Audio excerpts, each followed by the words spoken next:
নমস্কার বন্ধুরা, বাংলা পঞ্জিকা ও পূজা চ্যানেলে আপনাদের স্বাগত জানাই। ভিডিওটি সম্পূর্ণ দেখার অনুরোধ রাখলাম আপনাদের কাছে এবং ভালো লাগলে লাইক, শেয়ার এবং সাবস্ক্রাইব করে আমাদের উৎসাহিত করবেন যাতে আরও ভালো ভিডিও আমরা আপনাদের সামনে উপস্থাপন করতে পারি। আজকের ভিডিওতে আমরা জানব অক্ষয় তৃতীয়ার সঠিক সময়সূচি, কখন স্নান ও দানের শুভ সময়, পূজা মুহূর্ত ও শুভ সময়, এই দিনে কি করলে লক্ষ্মী লাভ হবে ও লক্ষ্মী লাভের গোপন মন্ত্র, কি কি কিনবেন ও কখন কিনবেন এবং কি কি কিনবেন না। পঞ্জিকা মতে এই বছর অক্ষয় তৃতীয়ার শুভ সময়সূচি হল 27শে বৈশাখ 1431, ইংরাজির 10ই মে 2024 সালের শুক্রবার, সকাল 5টা 46 থেকে ওই একই দিনের শেষ রাত 4টে 51 পর্যন্ত। লক্ষ্মী গণেশ ও লক্ষ্মীনারায়ণের ও হালখাতা পুজোর শুভ সময় হল সকাল 7টা 35 পর থেকে সকাল 10টা 12 পর্যন্ত, আবার দুপুর 12টা 48 পর থেকে দুপুর 2টো 32 পর্যন্ত। গঙ্গা স্নানের শুভ সময় হল সকাল 5টা 45 থেকে দুপুর 12টা 34 পর্যন্ত। আসুন বন্ধুরা, এবার জেনে নিই কী করলে লক্ষ্মী লাভ হবে। অক্ষয় তৃতীয়ার দিন খুব সকালে উঠে স্নান সেরে পরিষ্কার হলুদ, সাদা অথবা লাল বস্ত্র পরে ঘরের ঠাকুরের আসন পরিষ্কার করে ঠাকুরের পুজো ও ধ্যান করতে হবে।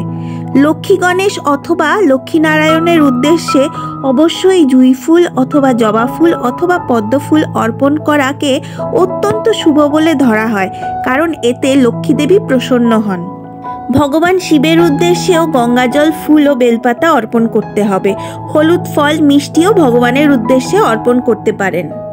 এই দিন সাধ্যমতো কোনো ব্রাহ্মণকে অন্ন, বস্ত্র অথবা জলপূর্ণ পাত্র দান করা অত্যন্ত শুভ বলে মনে করা হয়। অক্ষয় তৃতীয়ার দিন গৃহপ্রবেশ করা অথবা যে কোনো শুভ কাজ করা যায়। এই দিনে নতুন ব্যবসার সূচনা, নতুন জমি, বাড়ি বা ফ্ল্যাট কেনা অথবা নতুন যে কোনো কাজ শুরু করা অত্যন্ত শুভ। মনে করা হয় এতে খুব ভালো সাফল্য লাভ হয় এবং বাধাবিঘ্ন কম আসে। তবে এই দিনে বাড়ি নির্মাণের কাজ না করাই ভালো এবং অবশ্যই স্নান সেরে তুলসী গাছ রোপণ করা যায়।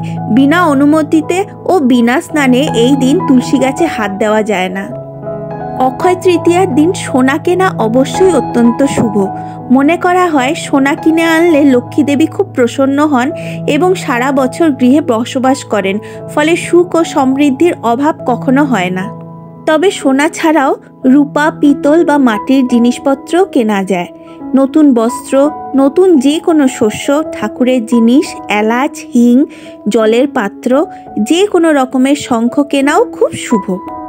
মনে করা হয় অক্ষয় তৃতীয়ার দিন নতুন জব কিনে যদি শ্রী বিষ্ণুর পায়ে অর্পণ করা হয় তাতে লক্ষ্মী দেবী খুব প্রসন্ন হন এবং পরের দিন ওই জব যদি মাটিতে পুঁতে দেওয়া যায় তবে সেই জবের থেকে যেমন চারা বেরোবে তেমনই সংসারে সুখ ও ঐশ্বর্য উপচে পড়বে। অক্ষয় তৃতীয়ার দিন ধারালো কোনো জিনিস যেমন ছুরি, কাঁচি, কাচের জিনিস, লোহার কোনো জিনিস, কালো রঙের বস্ত্র না কেনাই ভালো।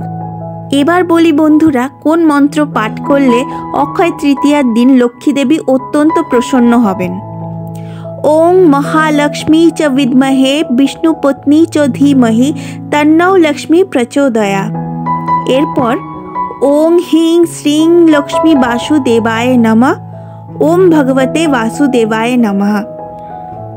বন্ধুরা, অক্ষয় তৃতীয়ার দিন যা কিছু শুভ কাজ করা হয় সবই অক্ষয় হয়ে থাকে, তাই চেষ্টা করবেন শুভ কর্ম করে, দান জপ করে পুণ্য অর্জন করার।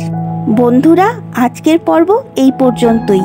পরবর্তী পর্বে নতুন আরেকটি বিষয় নিয়ে হাজির হব আপনাদের সামনে। ভিডিওটি ভালো লাগলে লাইক, শেয়ার এবং সাবস্ক্রাইব করে পাশে থাকবেন। আপনাদের কোনো প্রশ্ন থাকলে অবশ্যই কমেন্ট করে জানাবেন। ভালো থাকুন, সুস্থ থাকুন এবং আনন্দে থাকুন। পুরো ভিডিওটি দেখার জন্য অসংখ্য ধন্যবাদ। নমস্কার।